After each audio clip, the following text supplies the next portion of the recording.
ஸ்டாலின் பேசுகிறார், அனைத்து இந்திய அண்ணா திராவிட முன்னேற்ற கழக ஆட்சியில் ஒண்ணுமே செய்யலன்னு. நீ படிச்சு பார்த்தா தானே தெரியும், எதையுமே பாக்குறது இல்ல. திரு ஸ்டாலின் அவர்களே, 2010 2020 வரைக்கும் அதிமுக ஆட்சியில என்ன செய்தோம் என்று படிச்சு பாருங்க, இல்லைங்களா கேட்டு தெரிஞ்சுக்குங்க.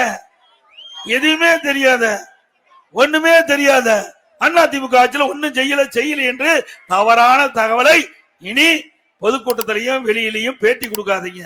ஏன்னா நாங்க செஞ்சதெல்லாம் ஒவ்வொரு கூட்டத்திலையும் சொல்லிட்டு இருக்கிறோம். ஒரே ஆண்டுல 11 அரசு மருத்துவக் கல்லூரி கொண்டு வந்திருக்கோம்ல, 11 அரசு மருத்துவக் கல்லூரி. அம்மா இருக்கின்ற பொழுது 6 மருத்துவக் கல்லூரி மருத்துவமனை. ஆக 2011 2021 வரைக்கும் அனைத்து இந்திய அண்ணா திராவிட முன்னேற்ற கழக ஆட்சியில 21 அரசு மருத்துவக் கல்லூரி மருத்துவமனை கொண்டு வந்து இந்தியாவிலேயே வரலாற்று சாதனை படைச்சிருக்கிறோம். திரு ஸ்டாலின் ஆட்சிக்கு வந்து 50 மாசத்துல ஒரு அரசு மருத்துவக் கல்லூரி கூட கொண்டாட முடியல. நீங்க எங்களை பத்தி பேசலாமா?